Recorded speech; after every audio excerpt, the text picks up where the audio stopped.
गुंबद खजरा के ऊपर जो खिड़की बनी हुई है, जिसको आपने कई बार देखा होगा और दिल में ख्याल आया होगा ये कहाँ खुलती है। देखें इस खिड़की के अंदर से अगर देखा जाए क्या क्या दिखाई देता है। ये जब हम इसके अंदर देखते हैं तो इसके अंदर से हमें रोज़ा मुबारक कि सारा एरिया दिखाई देता है। 4 पिलर हैं सुनहरी जालियों के गिर्द, इनके ऊपर है।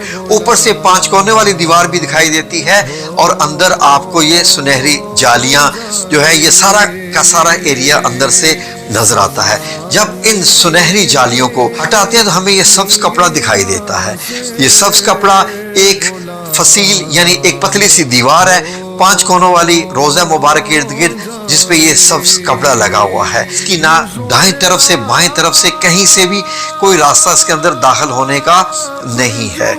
जो बादशाहान जाते हैं वो इसके इर्द गिर्द ही चक्कर लगाते रहते हैं और ऐसे घूम के वो वापस आ जाते हैं। इससे ज्यादा वो रोज़ा मुबारक और नहीं देखते। जो 5 कोनों वाली सब्ज कपड़े वाली दीवार है, अगर इसको भी हटा दिया जाए तो क्या रोज़ा मुबारक है सामने। ये देखिए नाज़रीन, अब मैंने ये वाली दीवार हटाई यहाँ से जब ये वाली दीवार हटाई तो अब ये देखिए अब ये आपको काले पत्थर जिनसे खाना काबा बनाया गया है उनकी बनी हुई 5 कोनी एक दीवार नजर आएगी। ये 5 कोनी दीवार इसलिए है ताकि खाना काबा से मुशाबहत ना हो जाए। 5 कोनों वाली दीवार जो है इसके अंदर जाया जाए तो हमें क्या दिखाई देगा, तो इसके अंदर अब 4 कोनों वाली एक दीवार मिलेगी आपको। ये है वो हजरत आयशा सिद्दीका रजी अल्लाह अन्हा का मुबारक हुजरा। ये मार्बल का छत है, इसके ऊपर 8 कोनों वाला एक गुंबद है सफेद का। इस सफेद कलर वाले इस गुंबद में एक छोटी सी काले रंग की खिड़की जो आपको दिखाई दे रही है। ऊपर से ये छत दिखाई देता है जब आप सब्ज गुंबद में से खिड़की में से देखते हैं। छत को और गुंबद को अगर आप हटा दें तो नीचे एक और लकड़ी की छत दिखाई देगी और गुंबद के नीचे यहाँ पर भी एक खिड़की बनी हुई है। ये लकड़ी की छत इंतहाई मजबूत है। ये जो अगर लकड़ी की जो छत है इसको भी हटा दिया जाए तो फिर क्या रोज़ा मुबारक दिखाई देता है। जी हाँ नाज़रीन, लकड़ी वाली छत को हटा दिया जाए तो फिर आपको 3 मुबारक कब्रें दिखाई देंगी जहाँ पर सहाबा इकराम और नबी पाक सल्लल्लाहु अलैहि वसल्लम आराम फरमा रहे हैं दुनिया से पर्दा फरमाने के बाद। और ऊपर से अगर आप देखें तो आपको इस तरीके से दिखाई देंगी।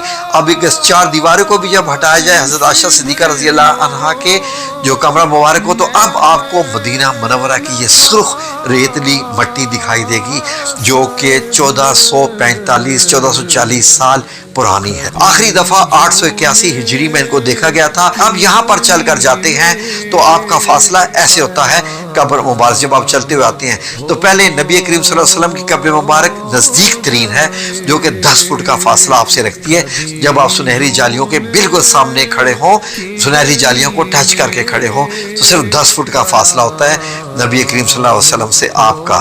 तो ये जो पूरे हैं ये 6 फुट नीचे है। अब अगर हम सारा रिवर्स एक्शन करें तो सबसे पहले ये हज़रत आयशा सिद्दीका रज़ी अल्लाह अन्हा का मुबारक हुजरा, उसके ऊपर ये लकड़ी की छत आती है जिसमें एक कोना बना हुआ है अंदर दाखिल होने का। उसके ऊपर ये दोबारा से मार्बल की छत आती है जो आप देख रहे हैं मजबूत है। इसके ऊपर 8 कोनों वाला गुंबद जो सफेद आपको दिखाई दे रहा है। इसके ऊपर आप 5 कोनों वाली दीवार ये हजरत उमर बिन अब्दुल अजीज की बनवाई हुई जो कि आज भी मौजूद है बिल्कुल सब्ज गुंबद के नीचे। और इसके इर्द गिर्द एक पतली सी और दीवार है जिसके ऊपर 5 कोनों वाले हैं जिसके ऊपर सब्ज कपड़ा आपको दिखाई देता है जब आप जालियों के अंदर से देखते हैं। तो ये जो 3 निशान लगे हुए हैं ये निशान कब्र मुबारक के हैं, नाम लिखे हुए इनके ऊपर सुर्ख कलर की। तो अब आप देखिए तो अब आपको ऐसे सुनहरी जालियां दिखाई देती हैं इस तरीके से। यानी अब आपको मालूम हो गया जब आप रोज़ा मुबारक पर हाजिरी देने के लिए जाएंगे, अल्लाह सबको लेके जाए, आमीन या रब्बल आलमीन, तो आपको ये सारे मंजर ऐसे दिखाई देंगे।